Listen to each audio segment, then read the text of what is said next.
Rudo est un garçon laid, fauché et sans amis qui passe le plus clair de son temps à fouiller les poubelles dans le quartier riche de la ville. Un jour, il remarque qu'une femme riche jette un sac poubelle contenant une poupée en parfait état, et il la veut.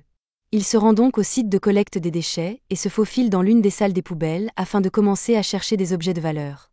Cependant, il est un peu trop négligent dans son approche, car il est repéré par l'un des gardes. Les gens ici doivent prendre leurs ordures très au sérieux, car le garde se précipite immédiatement à l'intérieur et pointe son arme sur Rudo. Seul le personnel autorisé est autorisé à entrer ici, et lorsqu'il se rend compte que Rudo est un pilleur d'ordures, le garde déclenche l'alarme pour appeler des renforts. Rudo n'a pas l'intention de rester plus longtemps, alors il saute dans le vide-ordures et remonte pour pouvoir sortir, mais la procédure de verrouillage a déjà été déclenchée, et juste au moment où il s'apprête à s'échapper, la porte d'entrée est fermée.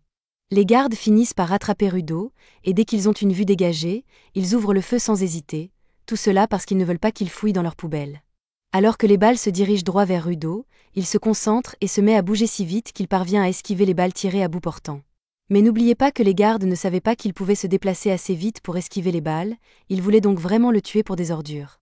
Rudo parvient à se faufiler par l'une des portes ouvertes et court vers la zone de chargement, tandis que les gardes continuent de tirer sur lui.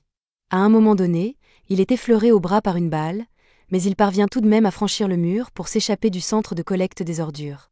Le garde continue de le poursuivre, mais Rudo parvient à rester caché dans les égouts jusqu'à ce que la voie soit libre.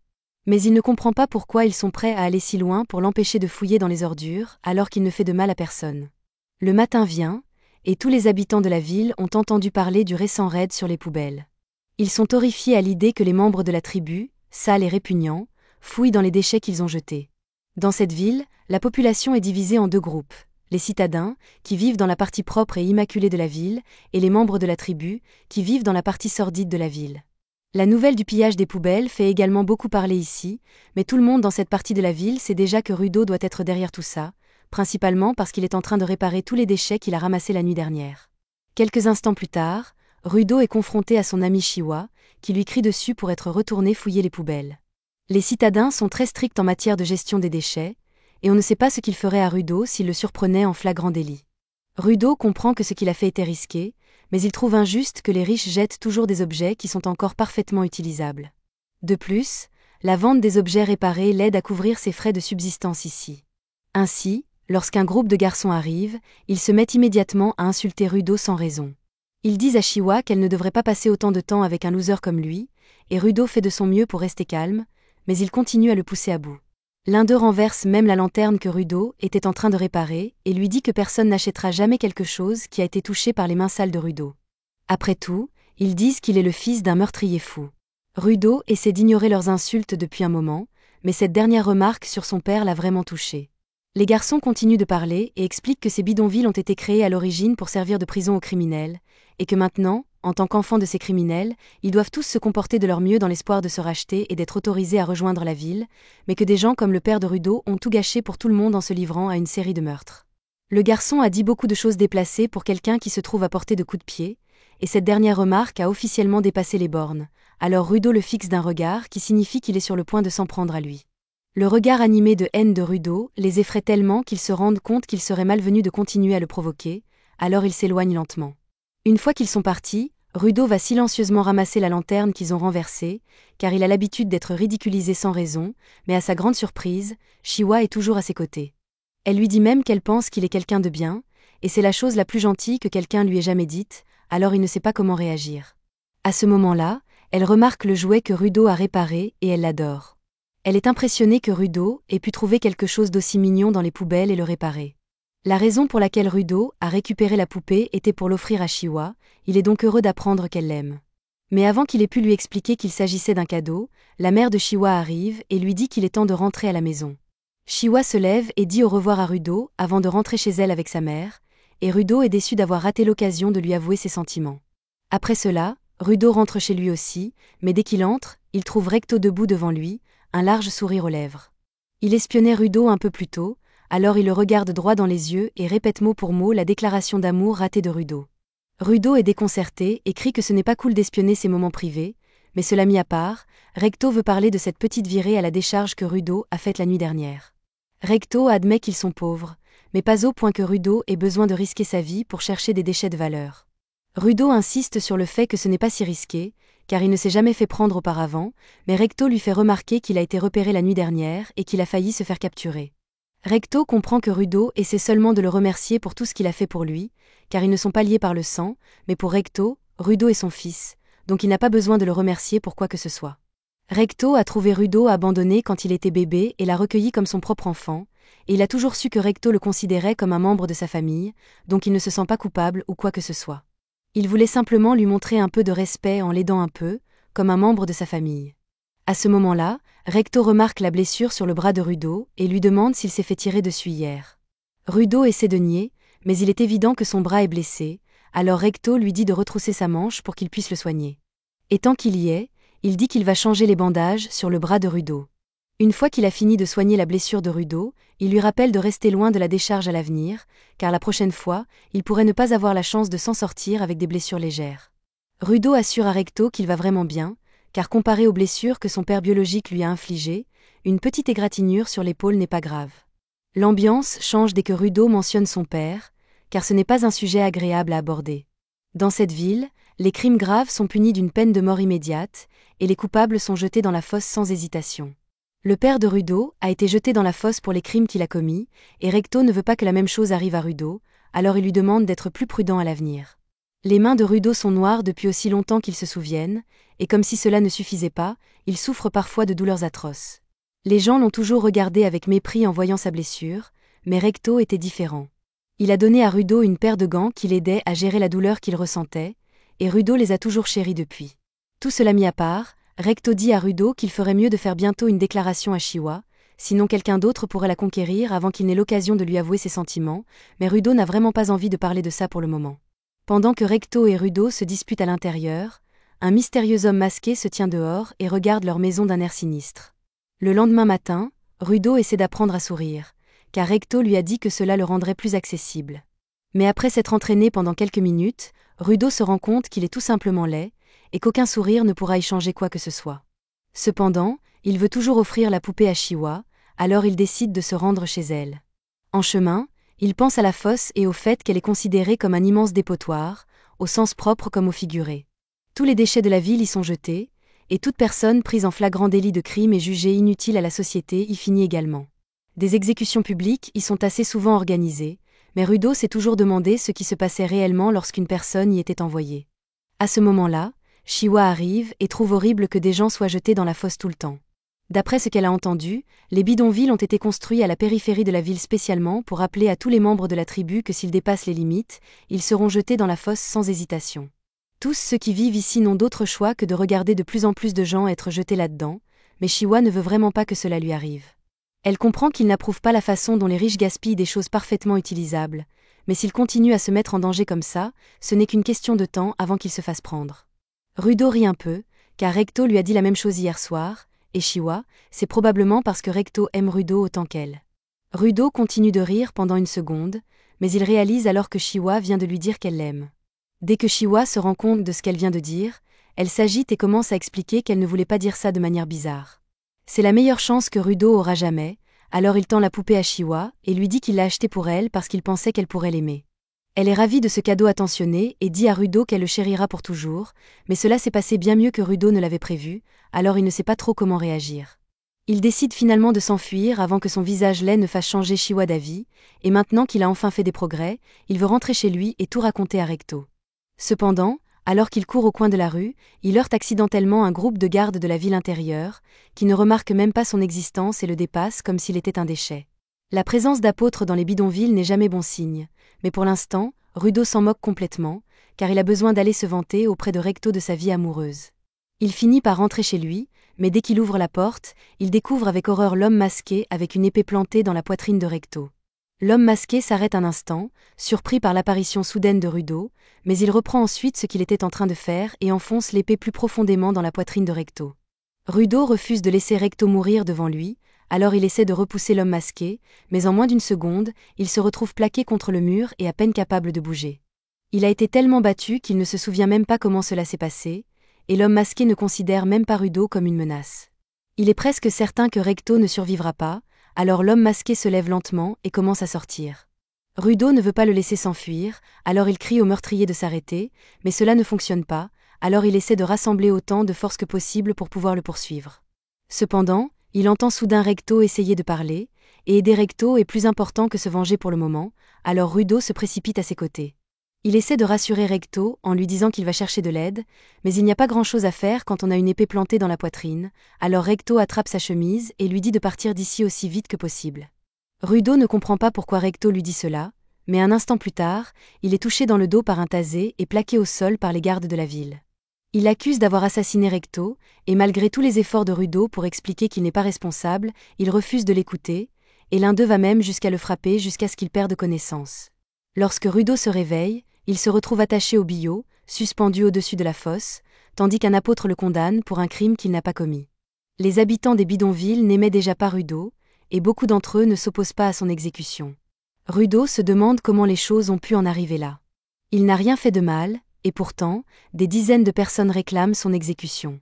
Il regarde la foule, suppliant quelqu'un de croire en son innocence, mais tous les visages qu'il voit le regardent avec mépris.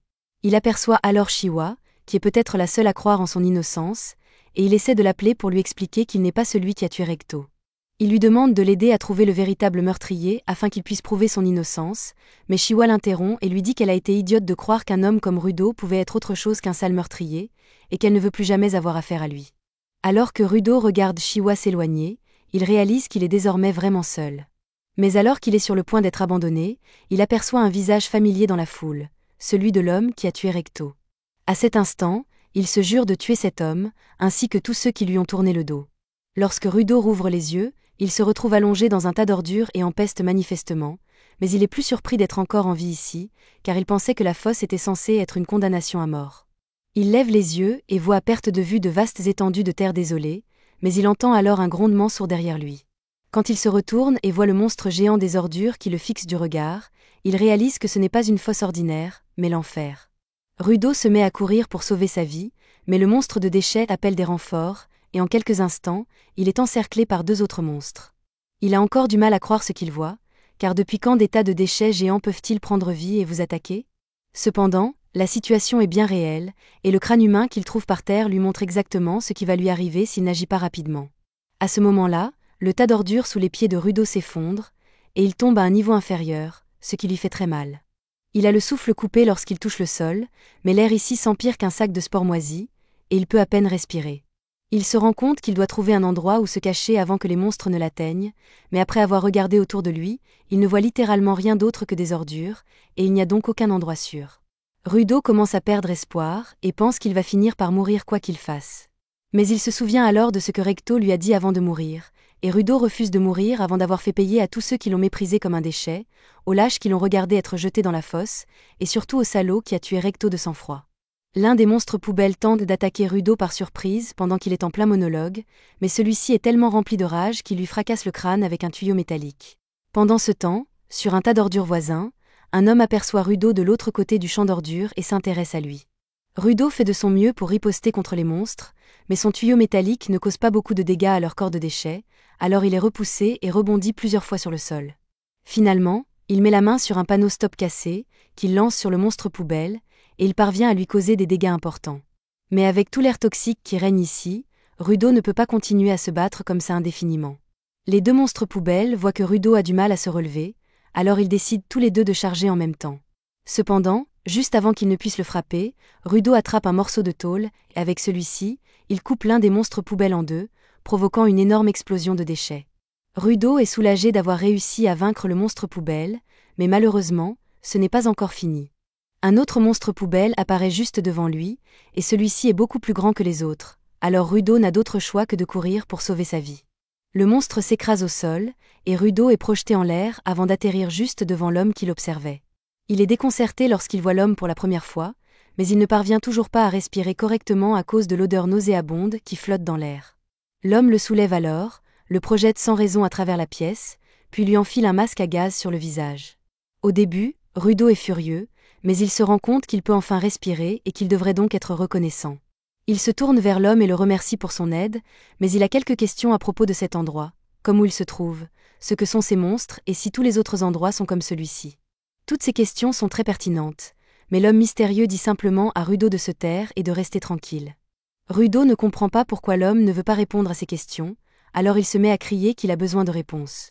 Il vient d'être jeté ici et n'a aucune idée de ce qu'est cet endroit, alors il refuse de se taire tant que l'homme ne lui aura pas donné de réponse. Les cris de Rudo énervent l'homme, qui se met à lui crier dessus à son tour. Il dit « Cet endroit est l'une des nombreuses décharges toxiques créées par des esprits comme Rudo », et il aurait fini par l'expliquer, mais Rudo n'a pas pu tenir sa langue, alors maintenant ils doivent à nouveau s'occuper de ces choses. L'homme explique que ce sont des bêtes poubelles, des monstres faits de déchets qui ne peuvent être blessés avec des armes normales, et qu'ils réagissent au bruit, donc les cris de Rudo ont en gros sonné le dîner pour toutes les bêtes poubelles de la région. Les bêtes poubelles de cette région sont particulièrement méchantes, donc l'homme espérait éviter d'attirer leur attention, mais il est trop tard pour ça maintenant. De l'énergie commence à circuler des bras de l'homme vers le parapluie qu'il tient, et sous les yeux de Rudo, le parapluie change de forme. Lorsque le monstre de déchets attaque, l'homme utilise le parapluie pour le réduire en morceaux. Rudo n'en revient pas que l'homme ait pu détruire le monstre de déchets aussi facilement, mais il y en a beaucoup d'autres, il a donc encore beaucoup de travail devant lui. L'homme se prépare à charger et, en quelques secondes, il parvient à abattre une douzaine de bêtes poubelles comme si de rien n'était. Rudo est émerveillé par ce qu'il vient de voir et il est curieux de savoir pourquoi ce parapluie est si puissant. Comme il était capable de causer autant de dégâts tout seul, il pouvait enfin faire regretter à tous ces crétins de la ville ce qu'ils avaient fait. L'une des créatures vomit une substance nauséabonde, et l'homme comprend qu'il ne faut pas la toucher. Il utilise donc son parapluie pour parer le jet avant de le planter directement dans la tête de la créature. Une fois qu'il a terminé, il retourne vers Rudo pour voir comment il va, et il enlève son masque pour se présenter. Il dit qu'il s'appelle Engin et qu'il est un nettoyeur, mais il regrette immédiatement d'avoir enlevé son masque car l'air sent toujours aussi mauvais. Quelques instants plus tard, Rudo s'évanouit d'épuisement à cause de tous les dommages qu'il a subis plus tôt, et pendant qu'il est inconscient, il se souvient d'un vieux souvenir de son temps avec Recto. Quand Rudo était plus jeune, il est rentré un jour couvert de boue, et Recto lui a demandé ce qui s'était passé. Il explique qu'il avait été poussé dans la boue par des enfants. Tout ce qu'il avait fait, c'était leur dire que les objets étaient vivants, car si on en prenait soin assez longtemps, une âme viendrait y habiter, mais les enfants se sont moqués de lui et ont commencé à le harceler après cela. Rudo a appris cette histoire de Recto, et il se sent coupable de l'avoir répétée, car cela a causé des ennuis à Rudo. En effet, ce genre d'histoire est généralement inventé, mais Recto croit vraiment que les objets peuvent avoir une âme. Rudo s'illumine en entendant cela, et demande si cela signifie que tous les objets dans la pièce ont également une âme. Recto répond que tout peut avoir une âme. Même les gants que Rudo porte peuvent avoir une âme, à condition qu'il les chérisse. Rudo se réveille plus tard et se retrouve traîné sur le sol par Engin.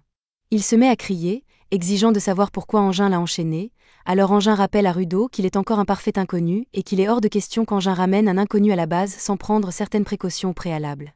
Rudo commence à s'agiter et demande à Engin de le laisser partir, car il doit retourner en ville dès que possible, mais Engin lui répond que ce n'est pas possible pour le moment.